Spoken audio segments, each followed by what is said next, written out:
Bentrovati, nuovo appuntamento con Un fatto al giorno, una trasmissione che vi accompagna dal lunedì al venerdì presentandovi personaggi della vita cittadina ma anche tanti argomenti. Cosa sta facendo lei qua? Questo è Salotto Siciliano, non c'è Ho sbagliato allora, sbagliato non è, completamente. non è la mia trasmissione. Non è la sua trasmissione. Vi chiedo scusa ragazzi, vi chiedo scusa, andrò via immediatamente. Seguite tutto in 10 minuti. Davide, stacca!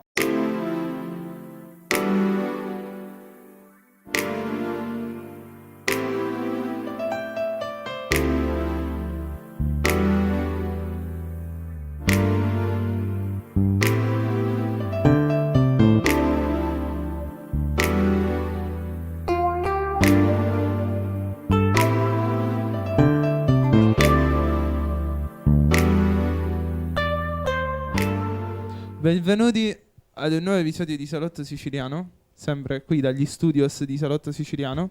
Con noi un ospite speciale perché quest'ospite conduce un programma che è il padre di Salotto Siciliano e quindi noi siamo onorati di averlo. Però l'introduzione la faccio fare ad Angelo perché la deve fare lui. Intanto voglio introdurre quello che è il personaggio, ovvero Vincenzo Rosana, famoso giornalista siciliano, soprattutto rinomato direttore del giornale Il Domani a Noto. E volevo intanto incominciare la nostra discussione, la nostra chiacchierata che sarà oggi, con quella che è una domanda. Quanti episodi avete fatto di Tutto in 10 minuti, che poi ho visto che ha cambiato nome, mi sembra. Sì. Sì, dimmi. Si è evoluta. È diventato un fatto al giorno, ha cambiato musica, è molto più snella nella sigla.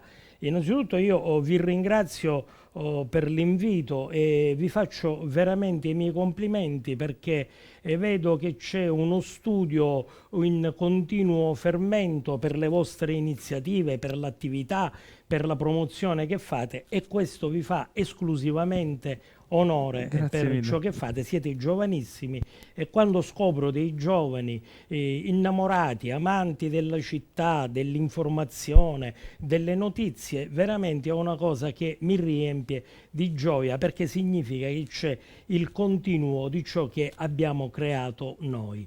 La trasmissione inizia per la verità nel 2006, io ero da tutt'altra parte, era NBTV, New Broadcasting TV con il mitico Gianni Manenti, ci siamo inventati questa sorta di informazione e abbiamo fatto, all'epoca facevamo il salotto del direttore.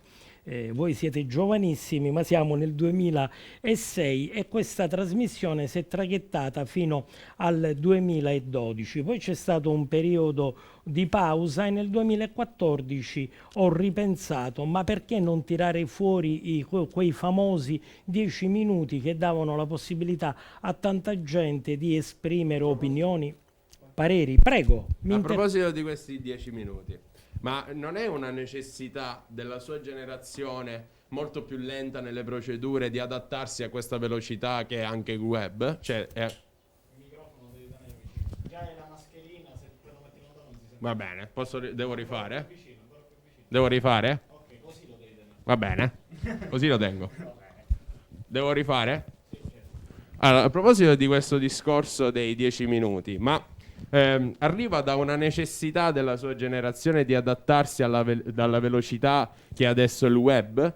Oppure solo per l'icona che è di questi 10 minuti che stavo appena spiegando? Cioè, spiego meglio. Tutto in 10 minuti sta per adattarsi alla velocità della vita che è attualmente oppure per riuscire a colpire meglio Ho i capito, ho ragazzi? compreso la domanda e ti rispondo subito. Inizialmente nasce quando eravamo a NBTV nasce per un'esigenza. Facevamo più trasmissioni al giorno, quindi l'esigenza era forse nostra quella di impiegare meno tempo perché dovevamo dedicarci ad altre attività. Non operavamo solo nella città di Noto, andavamo anche altrove, facevamo il rock festival, il rock a Roccalumera, andavamo a Messina, a Catania a riprendere vari eventi, quindi stringevamo e la necessità nasceva proprio da questa esigenza, avere uno spazio ristretto entro il quale far esprimere al nostro ospite delle idee. Dopodiché siamo entrati in un circuito che è quello della informazione veloce. Ecco, noi non siamo stati i precursori dell'informazione veloce, ma in un secondo momento ci siamo adattati perché da più parti arrivava quella ventata di nuovo che ci diceva più corto, più striminzita, più ridotta è la trasmissione, più sul web la gente la segue, perché non è la tradizionale televisione che tu ti metti comodo su un divano e la vedi, la puoi seguire col cellulare, la puoi seguire sul computer e via dicendo. Però mi sono reso conto, tant'è che da agosto, da settembre ad oggi le trasmissioni, se avete avuto modo di vederle, sono anche più lunghe, perché in definitiva io non voglio consumare un pasto, ma voglio anche avere un rapporto, una relazione col mio ospite a 360 gradi, cioè che mi faccia conoscere senza interromperlo per forza qual è il suo orientamento, qual è il percorso, qual è la strada e avere un discorso di senso compiuto, non stare lì col gong come eravamo a NBTV che allo scadere dei 10 minuti la trasmissione si bloccava perché era finita. Quindi nasce da più esigenze, colmare quella che poteva essere una deficienza di non ascoltare l'interlocutore, perché mi sembra anche corretto ascoltarlo fino in fondo, ma farlo sposare, quindi nasce da questo connubio anche con i tempi del web, che non sono lunghissimi. E appunto per questo lei sente di riuscire a dare all'intervistatore tutto il tempo che gli occorre in quei 10, 15, 20 minuti per farlo conoscere ai propri follower, diciamo. Allora, adesso. Guarda, quello che mi pongo non è far conoscere il personaggio, ma più che altro perché è una presentazione molto breve che faccio io, perché se ci mettessimo lì a raccontare tutta la storia dei personaggi che ho intervistato, io ne ricordo uno su tutti. Ho fatto una trasmissione di 13 minuti con il professor Antonino Zichichi, scienziato che è, ma se io mi avessi iniziato con il racconto dell'uomo, ancora sarei lì a intervistare Zichichi, per cui lo conoscono un po' tutti, ma mi interessava sapere, perché la trasmissione era diretta sul problema delle trivellazioni, qual era l'idea del professore Zichichi su quell'argomento. Eravamo nel 2007-2008, quindi era proprio quello spaccato, o cosa ne pensava un professore, il professor Zichichi, una persona di fama mondiale sulle trivellazioni. Ecco, quindi mi limito, ecco, nel dare notizie perché voglio far conoscere più l'idea, il pensiero del personaggio. Non sono né Barbara D'Urso né Maria De Filippi, io vado direttamente alla materia, con tutto il rispetto per Maria De Filippi e Barbara D'Urso, ma loro fanno un altro tipo di programma. Vabbè, e invece adesso le voglio fare la domanda al contrario. Prego. Perché non ha mai pensato di realizzare un podcast, ovvero una puntata molto più lunga, di durata anche di 50-60 minuti, dove tende a raccontare in un modo molto più dettagliato quello che è il suo intervistato? È una bella idea la tua, che è stata presa in considerazione, ma vedi oramai sul web, ricordando anche una frase che non cito pedissequamente, ma che voi conoscete, di un grande che è Umberto Eco, Un tempo la televisione veniva consumata dall'utente senza possibilità di poter intervenire. Oggi, se tu fai una trasmissione, sotto quella trasmissione si apre, specie sui blog, una discussione con tanti interventi. Ebbene, tantissime persone mi hanno sollecitato a non avere trasmissioni lunghe. Allora io ho preso il modello di questi soggetti, tu figurati, persone che vivono anche lontano da Noto, Roma, Milano, Torino, ma che non vogliono perdere il contatto con le proprie radici, che sono quelle della nostra città, e allora mi dicono: noi abbiamo, si chiama la pagina preferita, com'è? Dice lei, la mattina la prima cosa che facciamo è quella di vedere le tue trasmissioni, perché passano già alle 6, 6 e mezzo già c'è.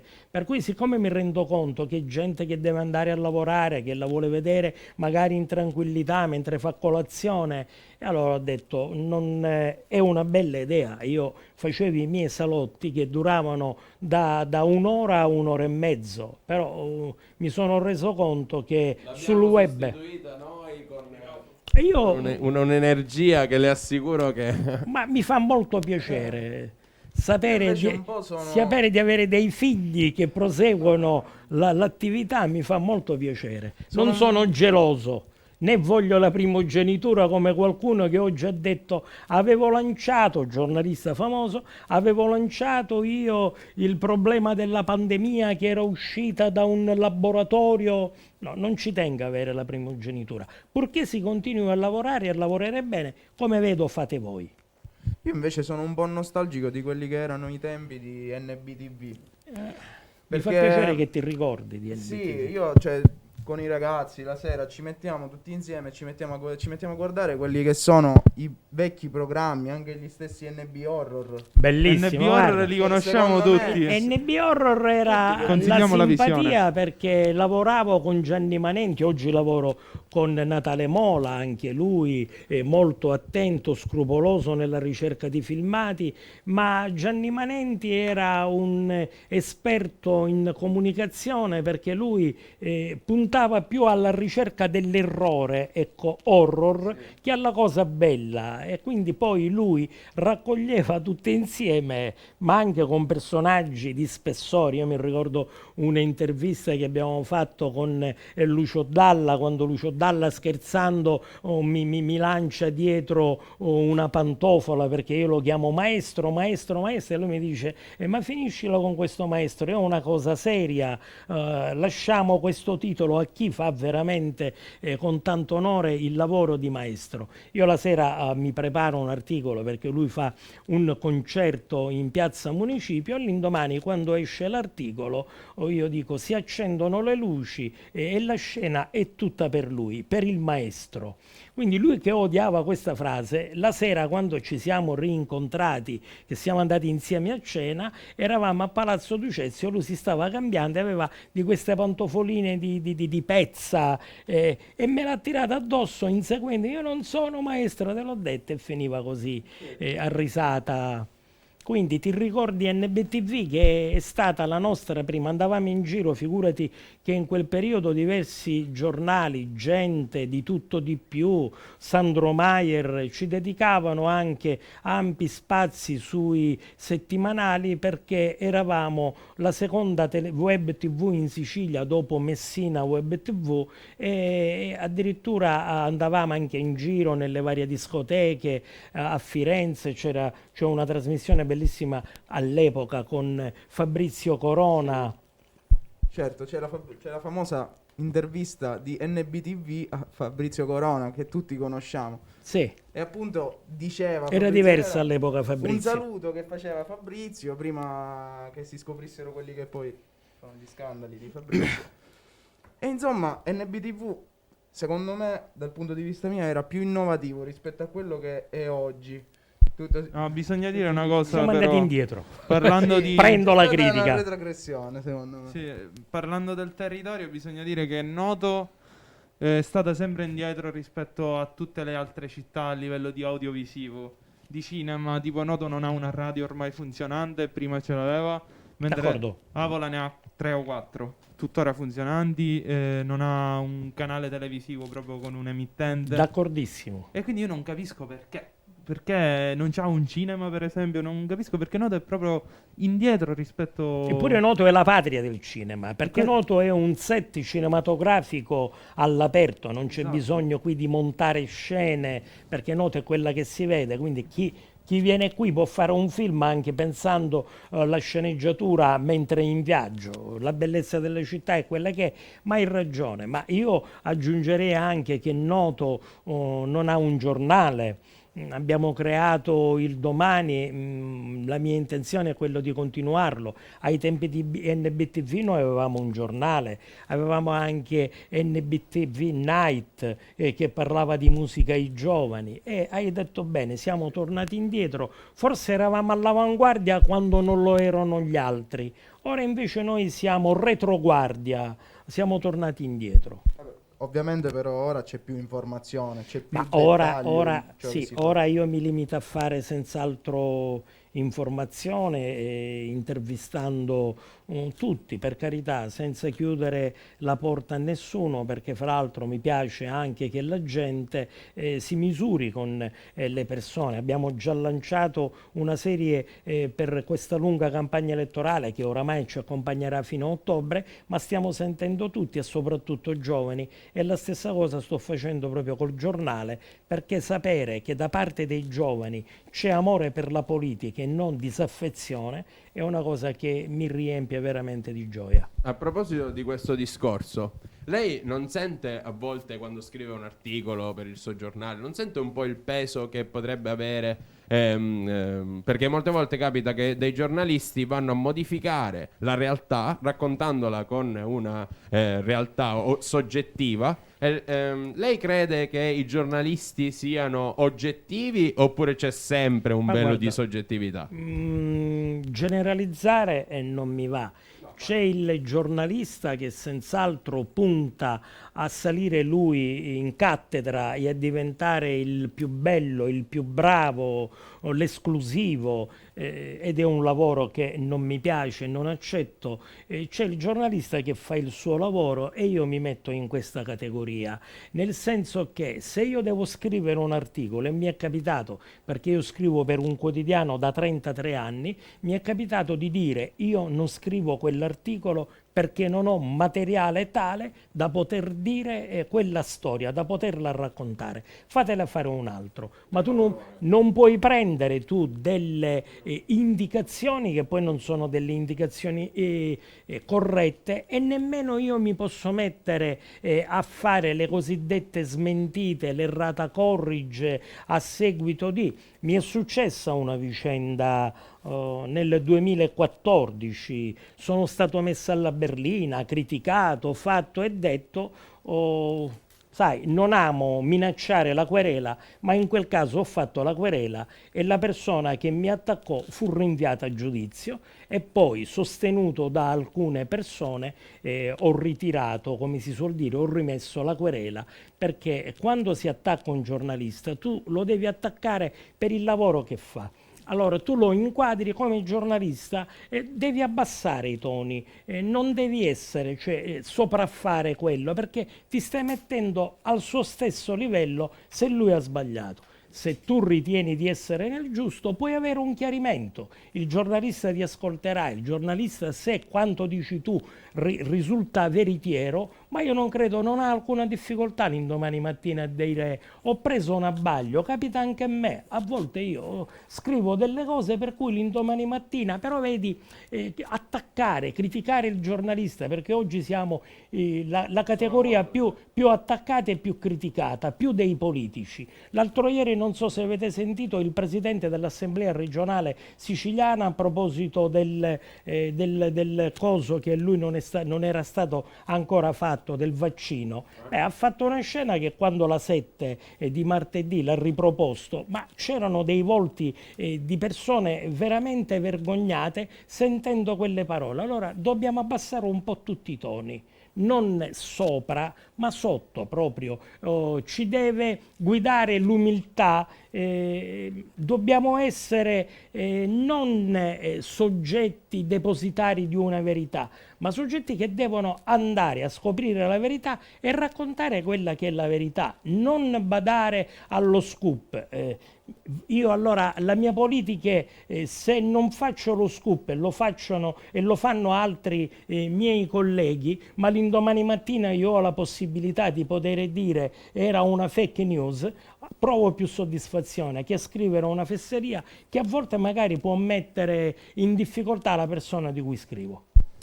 Io invece avrei una domanda riguardante quello che lei ha detto sui giornalisti, ovvero che sono una categoria molto attaccata in Italia più dei politici. Sì.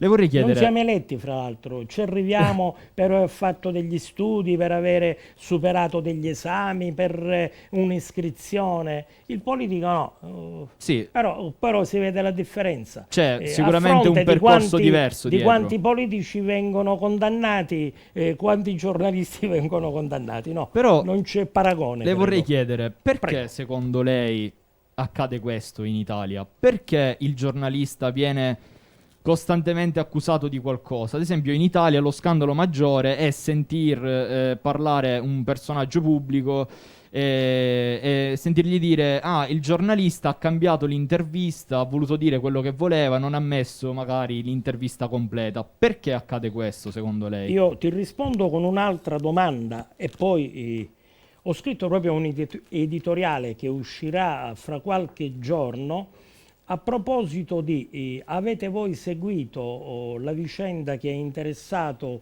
Cristiano Ronaldo con la sua nazionale che ad un gol annullato o gol non gol Sì, non sì. annullato lui ha avuto una reazione che non era da Cristiano Ronaldo, perché è un esempio per tutto il mondo calcistico e non perché è seguito da milioni di persone. Quel gesto di buttare la fascia ha aperto una discussione tutti addosso a Ronaldo. Anche in quel caso io dico poniamoci su un'altra discussione, che è questa a proposito dei giornalisti e dei politici.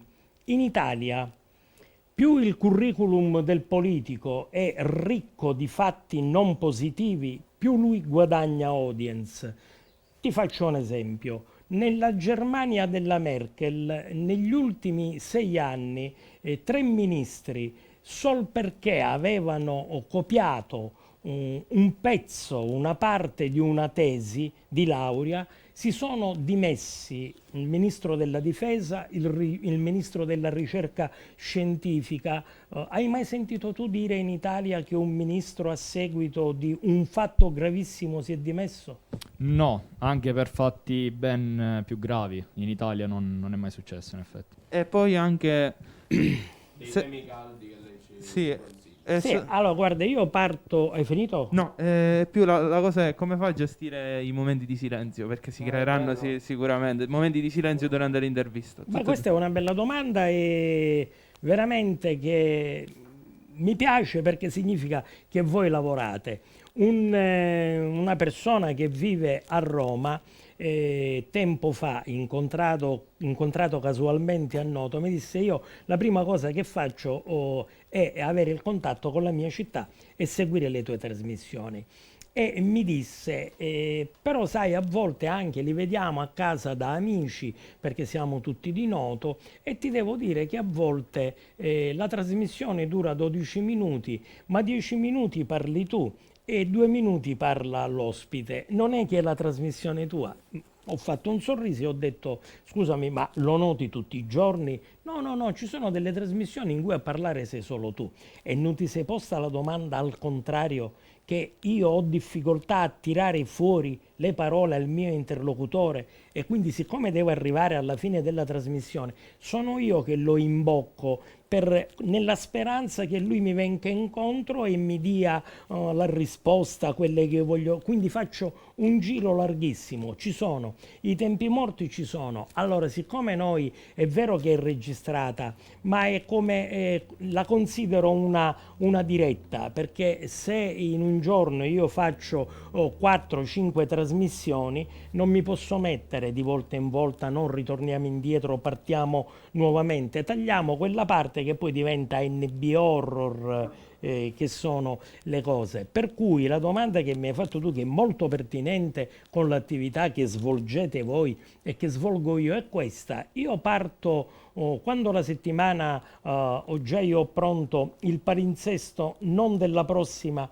anche di quella del 12 di aprile. Come faccio? Faccio innanzitutto, vado a cercare o il personaggio che ha detto qualcosa sul blog o ha scritto qualcosa sui vari giornali o che è autore di una notizia o protagonista di un fatto che lo rende in quel momento con una certa visibilità, oppure un argomento, l'argomento del giorno. Gli argomenti non ti devi fermare esclusivamente tu se hai un argomento con un ospite, perché lo stesso argomento girato in più modi può diventare per tutta la settimana, per tutto il mese, un argomento da trattare. Io ultimamente ho trattato un argomento sia sul Domani che su Un Fatto al Giorno, che è quello della presenza di tanti giovani che vogliono candidarsi alle prossime elezioni amministrative. Questo ti dà la possibilità, perché ciascuno ti dirà perché ha scelto.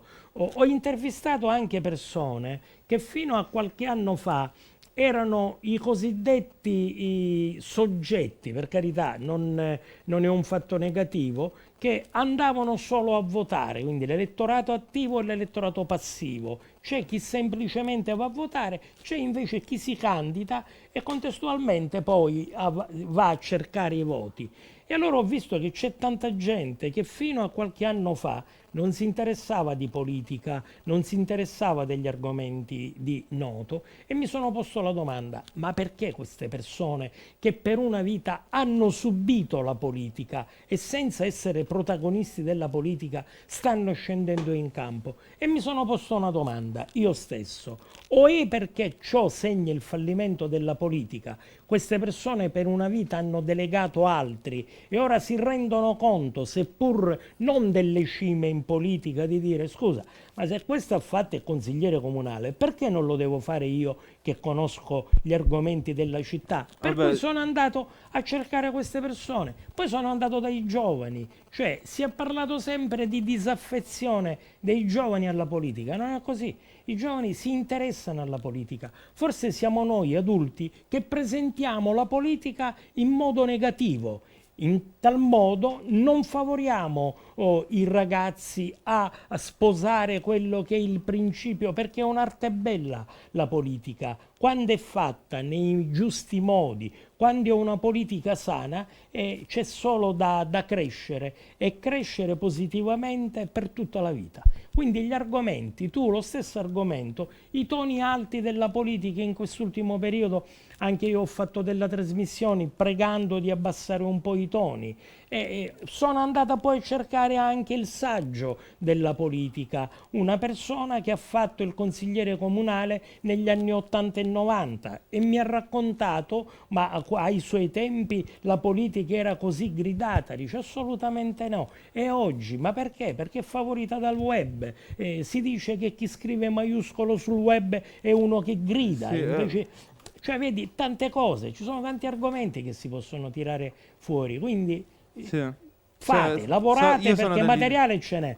Io sono dell'idea che per la discussione che ha fatto lei è che ormai tutti vogliono andare sul carro del vincitore. Quindi vogliono cogliere l'attimo. Questo senz'altro sì, perché sai, quando si cambia politica e allora chi non vuole rimanere a terra sale sul carro dei vincitori, ma io ho detto anche un'altra cosa, anzi sono stato quasi pregato: ma sai, manteniamoci, perché ciascun candidato, specie quello che viene visto come il vincitore, deve fare molta attenzione nella composizione delle liste, perché oggi tanti soggetti intendono la politica e i partiti come un pullman, un taxi. Io lo prendo alla prima stazione, una volta che mi traghetta dove voglio io, tiro il filo, chiedo la fermata, premo il bottone e scendo e vado per i fatti miei. A volte può essere anche il cosiddetto cavallo di Troia. Io mi porto all'interno della mia lista e quindi all'interno della mia città questo cavallo che all'interno poi ha delle persone che non sono miei fidati, che non sono persone che seguono la mia politica e quindi ritorna all'espressione tua, salgono sul carro del vincitore. Ora, Piccola- solo scusa. per Salotto Siciliano, adesso il direttore ci dirà per chi voterà. Ma io La bippiamo, ovviamente. è chiaro per chi voterò. Censuriamo la bocca. Vuoi la risposta? La risposta la darò all'interno di quell'urna, ma come dissi anni fa su altra televisione nel 2011, quando i candidati a noto erano 7-8, mi fu posta questa domanda da un altro giovane molto in gamba e mi disse: ma ora lei ci deve dire per chi voterà. Dico: guarda, attualmente non lo so per chi voterò, so bene per chi non voterò. C'è l'inganno. Io ero una persona che non ho votato per ben 2 volte. Ho detto È tutto. una persona per caso col cappello nelle interviste? Ho detto tutto. ben 2 volte è salita, ma magari no, chiediamo. No. Noi andiamo controcorrente e noi scegliamo Adami. Abbiamo la mascherina. Adami. Dobbiamo bipparli. No, però Tu metti bip qui, regista, bisogna dire che ultimamente le sue interviste, diciamo, gli argomenti non mancano ultimamente, anzi è uno dei periodi migliori per intervistare le persone, sicuramente non mancano perché utilizzano il suo spazio su Facebook. Io ancora una volta devo dirti grazie, ma devo dire grazie a chi segue le mie trasmissioni perché negli ultimi mesi facciamo numeri spaventosi, veramente. Però quello che ripeto, e questo è anche un incentivo per voi, è questo. Questo maledetto Covid sta allontanando le relazioni sociali, ci pone distante l'uno dall'altro. Oggi non è possibile fare un confronto, un dibattito, un dialogo e quindi avvengono su questi spazi virtuali. Credo che addirittura se si dovesse votare a maggio e giugno, ma non sarà così, non sarà possibile fare i comizi perché sarebbe un assembramento e non si vuole questo per combattere proprio il Covid. Per cui la possibilità Una delle che... parti più belle, secondo me, di quella che è la politica nel piccolo paese. Certo, il comizio è quello, perché vedi, magari in televisione, siccome non c'è la diretta, possiamo mettere il bip, ci possiamo interrompere, possiamo dire riprendi, possiamo dire taglia, lì è una diretta e a volte non è che tu senti solo belle parole, a Io volte voglio ricordare un a volte senti momento, anche fesserie. un momento che è successo alle elezioni del 2000, quando erano 2006? 2006. 2006, quando all'ultimo comizio di Leone, prima del ballottaggio, il movimento No Triv è salito nell'ultima rampa della cattedrale e durante il comizio ho messo un cartellone perché 2010. Du- 2010. 2011, vi dico io le date. 2011 e questa cosa è stato un atto che tuttora mi ricordo. Sì. Perché aveva dell'incredibile, perché Leone bisogna ricordare è stato sempre pro trivellazioni. E meno male che è salito Bonfanti, che, cioè, mio parere, poi parere mio personale, almeno lui... Mi piace anche perché vi aprite, ecco. Sì, vi scoprite, diciamo- avete le idee molto chiare. Sì. Io sono... No, vabbè. No, qui non c'è niente, ricordiamo assolutamente. Roberto essere nipote di... Ma invece, io invece mi chiedo, ma quando a volte le è capitato sicuramente tante volte di avere degli intervistati che magari non usano un italiano corretto, ma più un italiano così. Sicilianizzato.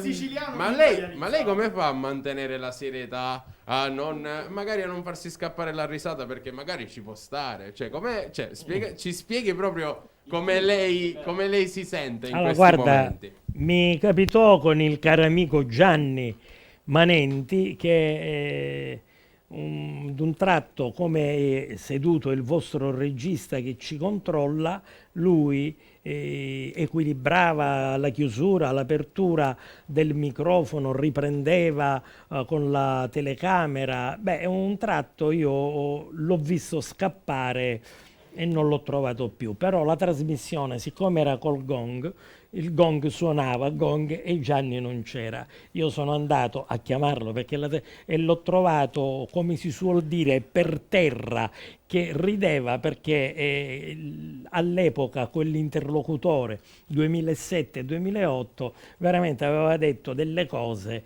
e mi riusciva difficile. Oggi sono doppiamente vaccinato anche a questo, per cui li lascio cadere, perché poi anche lì diciamo che devi fare tanta esperienza e devi essere anche allenato, perché ti capita la persona che può sbagliare un verbo e se è una cosa che puoi riprendere. Mi ricordo che più volte è stato corretto il immettere dovessi, oppure è stata tolta la frase dove era concepita con l'errore.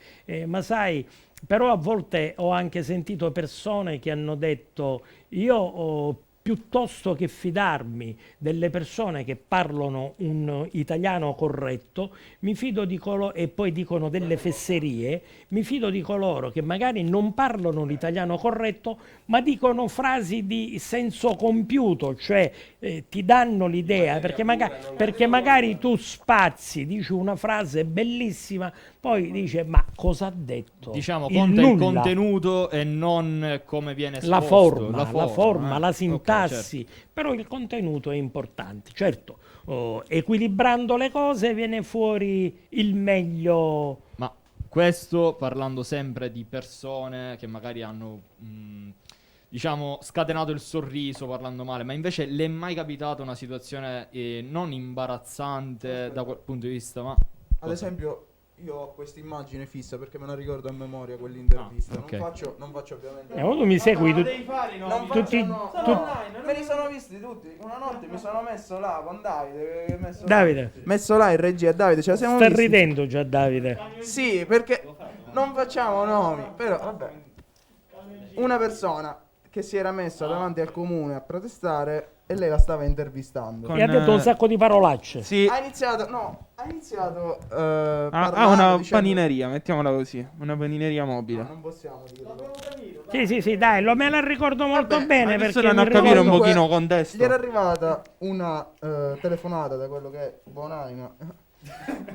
No, non ridere. Non me la ricordo. Successivamente lei ha tenuto dei toni di una calma, ma di una calma che proprio mi ha spiazzato. Sì. In un contesto, No, me la in un ricordo contesto perché mi pesante, ricordo perché che è effettivamente... stata una trasmissione che ho fatto con a due passi le autorità che erano lì, la polizia, mi ricordo, c'erano in questo, ma la devi mantenere la calma, perché Dopo aver visto questo video, insomma, a parte il fatto che c'era dopo una musichetta nostalgica che mostrava lo spostamento. Sì, si sente. Quello che era lo spostamento di quello che era il mezzo. E poi successivamente sappiamo che l'intervista è ripresa in Piazzetta, sì, Piazzetta Ercola.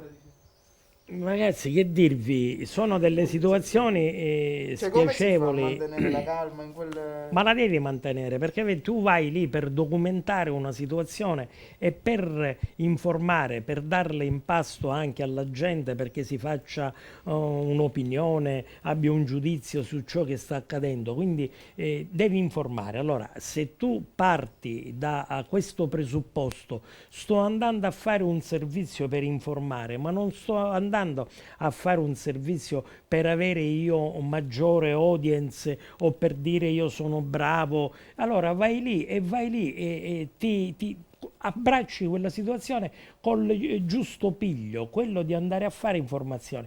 Io ricordo quell'intervista perché tu me l'hai ricordata bene, perché mentre parlavamo è arrivata la telefonata, gridando, parolacce, tutta questa discussione è andata avanti, non si capiva niente perché per 2 minuti e mezzo io sentivo io non bip, me la ricordo e devi tenere, devi andare dietro la persona col microfono per riprenderla. Vabbè, diciamo che queste sono situazioni che possono suscitare un sorriso anche per le persone che guardano l'episodio, Ma però c'era poco da sorridere perché lì c'era il no, pane. certo, ovviamente la situazione era grave, però diciamo che vedere la reazione del soggetto, sentire tutte quelle parolacce in quel contesto magari può suscitare il E sorriso. la rabbia è una situazione di disperazione, vedere che non hai risposte a quello che tu hai chiesto e allora poi ti porta a delle frasi che veramente non andavano né riprese né rimandate, ma anche per farvi comprendere il taglio della trasmissione. La trasmissione era partita, quindi non è che noi siamo andati lì direttamente col microfono e con la telecamera a riprendere l'accaduto. Noi siamo andati lì per fare l'intervista con questa persona. È successo tutto in diretta. Una insomma. volta avvertita quello della telefonata, c'è la televisione, sta riprendendo, allora si è premurata a chiamare per mettere un po' di tranquillità in quella vicenda. Ma noi che eravamo lì, non è che siamo stati costretti, abbiamo ripreso, perché noi eravamo col microfono, con l'intervista, squilla il telefono, ti sta chiamando e quindi è avvenuto tutto. Ma non era, ecco, il tentativo di andare lì per far gridare quella persona. No, ovvio, non lo Siamo metto in dubbio. stati testimoni di un episodio, ma perché stavamo lavorando su quella vicenda. Certo.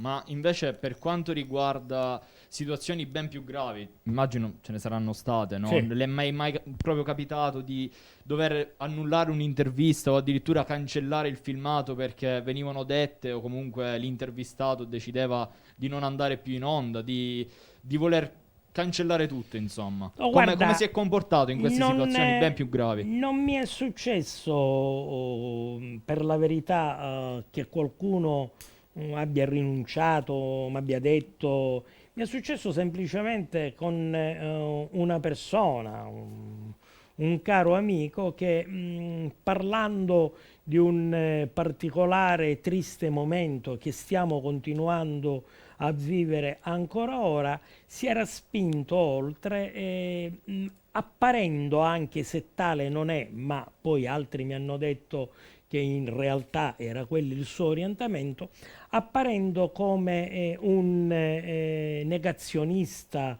un non vaccino. E allora guarda, io Pesante. quello che ho fatto è, gli ho detto durante la trasmissione, dissento da tutto quello che tu stai dicendo, non lo approvo, tu lo stai dicendo e ti assumi le tue responsabilità anche per il lavoro che fai. Io continuo a dire che ci dobbiamo vaccinare perché è l'unica. Lui mi ha detto alta, tagliamo tutta questa mia Certo. parte, non ci voglio Vabbè, entrare. diciamo il famoso dissocio fra noi giovani. Noi Ma diciamo... io volevo sapere invece se c'è qualche aneddoto divertente oltre. Beh, aneddoti divertenti Minchiate. non ne mancano. Voi che avete visto NB Horror, c'è una trasmissione molto bella con Corradino Mineo, che è un giornalista, è stato giornalista della RAI, e Corradino Mineo è stato anche senatore della Repubblica. Ebbene, Corradino Mineo, quando doveva concludere il suo giro elettorale, ha voluto un'intervista. Abbiamo intervistato. Succede che lui voleva però, visto che le giornate andavano ad essere molto belle, si votava tarda primavera, disse no, guarda, la facciamo all'aperto così tu una bella chiacchierata. E capita però, mentre io l'ho intervisto, che si sente l'ape, questa che gira, che vende granita, brioche, granita, mandorla, limone. E allora certo io ho visto questa sua faccia che da professionista, qual è, giornalista serio, ha continuato, ma sembrava Schillaci quando guardava la telecamera ai mondiali, dice, ma cosa devo fare? Però qui ci siamo messi tutti a ridere ed è finita lì. Un'altra che ti ricordo, dovevamo fare un servizio sul Natale, sempre su NB Horror, e abbiamo chiesto di fare l'intervista molto ma molto in alto uno dei due alberi che sorgono in piazzetta Ercole, e ci hanno fatto salire su questa scala che si alza, e quindi da un'altezza di 8, 10, 11, 12, 13 metri io dovevo parlare e vedevo dei nani sotto, perché arrivato a un certo punto, sai, mi è venuto proprio, dico, ma io mi sto sentendo male, cioè parlare, e quindi lì sopra che eravamo in parecchi, perché chi mi riprendeva dall'altra parte è finita a risata, perché in effetti, sai, salendo tu parli, ma quando vedi che ti allontani talmente tanto dalla terra, qualcosa la provi. Ma ce n'è tantissime discussioni che potrei farti del tizio che arriva mentre c'è la trasmissione in diretta e io sono seduto, e questo entra e si scaglia contro di me in diretta, tu, non lo conosco, non so chi è, e finisce a risata, perché forse preso dall'ira, perché durante la trasmissione in diretta era stato tirato in ballo dalle persone. Cosa era successo? Che lui si ricordava che quella persona era seduta qui, ma quella persona che era seduta in quel posto è dovuta andare via perché non era del luogo e doveva raggiungere Catania. Quindi si è alzato. Nelle redazioni, quando si lascia il posto, quella sedia si toglie, perché non è bello far vedere una sedia vuota. Quindi la regia ha tolto la sedia e io mi sono spostato. Lui entrando, sapendo che io ero il primo entrando, di parte poi mi ha chiesto scusa, dice no, io ce l'avevo con colui che era seduto qui. Capito? Quindi capitano, nelle dirette sono belle le cose, se poi si risolvono. Ma poi questo potrà sembrare una domanda un po' strana, ma comunque io sento una cosa strana, ovvero che tutti i giornalisti o comunque gli intervistatori hanno un modo di scandire le parole che è inimitabile, è quasi è l'identità di ogni giornalista. Tu vuoi fare la mia di imitazione? No, No, dico fammela io. no, Guarda, non ce la faccio. ma ci sono, Però c'è se chi la studio Ma riuscirò. ma c'è chi Ma, la fa. proprio, ma si studia per avere questa scandenza di Allora, parole? non è perché si studia, in pratica è che poi tu avrai un tuo linguaggio, quello di approcciarti, quello di parlare. Ad esempio, io più volte sono stato criticato, perché poi quello che più mi piace, di questo vi do anche un suggerimento, voi lo dovete fare, rivedete le vostre trasmissioni quando parlate. Oggi purtroppo con le mascherine non si capisce un po'. Però ecco, rivedete quello che dite, come vi muovete, se guardate la telecamera, se avete il sorriso. Allora io inizialmente mi ricordo che chi mi stava accanto, chi in effetti mi voleva dare dei suggerimenti, e quando vi danno dei suggerimenti, anche se non sono da parte vostra graditi, accettateli, perché servono a correggervi. Io i primi tempi mi dicevano, sai, sei bravo, però parli troppo affettato, quando dici la parola sembri proprio. Allora, sono andato un po' a correggere questo fatto, che è semplicemente rivedere le tue trasmissioni, quello che tu dici, per dare un'impronta che poi è quella che la gente si aspetta, senza dimenticare una cosa: la cosa più bella è essere se stessi. Cioè, quando tu appari in televisione, hai davanti un microfono, la cosa più bella è poi mettere a proprio agio l'ospite, l'interlocutore, non è col microfono, col gelato, come li chiamiamo. Questi apparecchietti sono la salvezza. Io ho tanta gente che quando viene e mi danno il via e si accende la luce rossa, se fino a un istante prima quello che aveva al mio fianco era una persona brillante che poteva dire tutto, appena lui vede quella luce rossa si blocca, non sa parlare. E la stessa cosa capita a chi deve reggere un microfono, perché a volte vedi questo ti dà anche la libertà di dire sto dialogando, parlando con degli amici, quindi c'è anche questo, quindi attrezzarsi. Noi ultimamente ci stiamo attrezzando con diverse apparecchiature, grazie anche a chi ci vuole bene, perché la nostra è una televisione come la vostra. Non chiediamo, non chiediamo, forse diamo informazione, ma non chiediamo. Possiamo chiudere, mi sa. No, è un'ultima domanda. Questa qua è una domanda abbastanza che mi è venuta ora. Lambo. Allora, siccome noi specifichiamo che il suo programma va in onda su Facebook, sulla Sì. pagina di Tutto Sul Noto, pagina che è molto molto molto seguita, io le chiedo cosa ne pensa di tutte quelle discussioni che spuntano nei commenti, che poi diventano degenerano, soprattutto perché Facebook ultimamente viene definito un social per mi perdoni la parola, i boomer, che è diciamo, non so No, se no, no, ma ti do ragione, assolutamente. Però vedi cosa succede? Succede che a volte quella trasmissione o quel commento che dovrebbe suscitare, aprire una discussione o portarti a fare una riflessione, l'ho vista in queste ultime settimane, diventa un boomerang per la persona che lo lancia,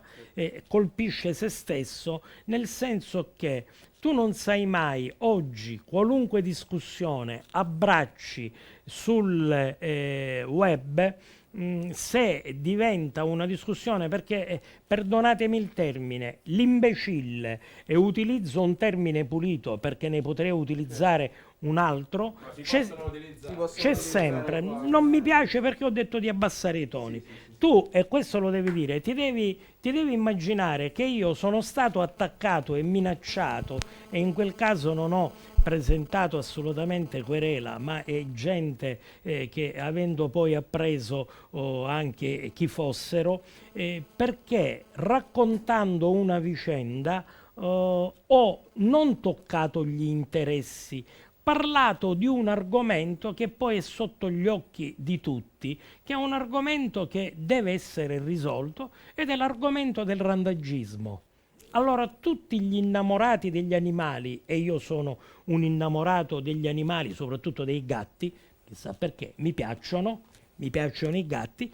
E allora, quando tu vuoi affrontare un problema del genere, che non è un tout court, tagliare e dire noi lo dobbiamo risolvere in questo modo, ma è dire semplicemente accostiamoci con grande prudenza, ma anche con dei mezzi importanti, a risolvere il problema del randagismo. Non significa, se tu pronunci questa parola, che sei contro gli animali. Tu vuoi che quegli animali abbiano un'assistenza, abbiano particolare attenzione, cioè non è innamorato del cane colui che porta da mangiare al cane, è innamorato del cane chi si prende cura dell'animale. E oggi noi vediamo che coloro che invece vogliono avere no, io porto da mangiare, no, assolutamente, prenditi cura di un cane in altri modi, non dando solo del mangiare, magari adottando questo animale e dando la possibilità ad altri che vogliono adottarlo di prendersi cura dell'animale. Quindi quando si affronta un argomento, e soprattutto su Facebook, oggi si deve stare attenti, perché su 100 che ti seguono, 50 sono a tuo favore e 50 sono contrari. Ma la cosa più importante che voglio sottolineare è questa, che fa più rumore chi ti attacca, ma non chi ti dà una mano d'aiuto e a spiegare, perché oggi attaccare è facile, costruire no. Sul giornale Il Domani, che paradossalmente è in edicola oggi, Il Domani è in edicola oggi, ci siamo posti un interrogativo per quanto riguarda ad esempio la villa comunale e soprattutto la vasca. Quella vasca, secondo noi, e c'è un articolo autorevole dell'architetto Giannone, non andava abbattuta, andava restaurata, perché se in questa città noi incominciamo a dire, così come in tutte le altre città, sostituiamo il vecchio col nuovo, noi dobbiamo tenere a mente un fatto che è noto, è una città che appartiene al Settecento, che nel corso degli secoli ci sono stati anche degli interventi importanti che ancora oggi registriamo, ma non vuol dire portare del nuovo, perché non è detto che il nuovo che avanza sempre sia la cosa migliore. C'è la possibilità di restaurare, di riprendere quella vasca, di riprendere un edificio senza modificare quelle che sono le caratteristiche di quell'edificio e restituirlo. Il restauratore esiste per questo ed è un'arte nobile, perché serve esclusivamente a riportare alla luce un fatto che per noi era importante, e c'è la storicità di quell'oggetto, di quel manufatto, di quel prodotto. Oggi è invece più facile prendere un mezzo, buttarlo a terra e ricostruirlo nuovo. Invece occorre restaurare, ristrutturare, valorizzare, restituire per la fruizione alla gente. Certo, assolutamente. Io direi che è stato un bellissimo Per episodio. concludere io farei... Un'ultima domanda, No. pensavo. No. Cosa faresti? Cosa farei Io io? devo scappare perché ho la guida da Danasi. Da Io Tanasi, farei- quindi lui ancora non è maggiorenne.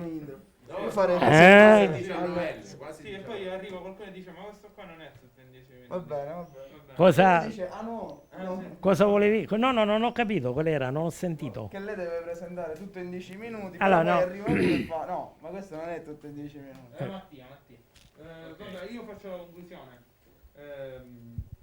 Io direi di concludere qua. È stato un bellissimo episodio che mi sa verrà ricondiviso anche su Facebook, anche se noi non ci siamo, però questa volta mi sembra d'obbligo.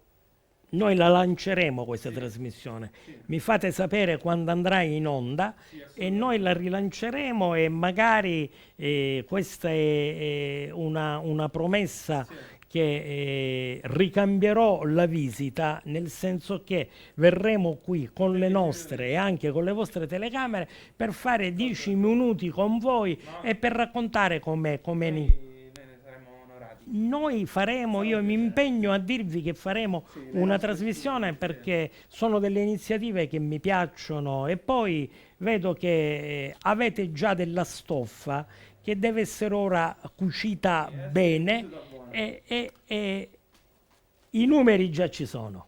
Allora, vi salutiamo con questa promessa. Come posso concludere? L'appuntamento a domani come 10 Ragazzi, minuti. grazie a tutti della visione. Con questa promessa concludiamo il nostro episodio. Grazie dell'attenzione. Se Vorrei no- fare la conclusione a... Io la posso fare. Facciamola Che fare. ne- Mi sembra giusto. Veterano. Al No, veterano. non sono L'esperto. 10 minuti, sarà quasi un'ora.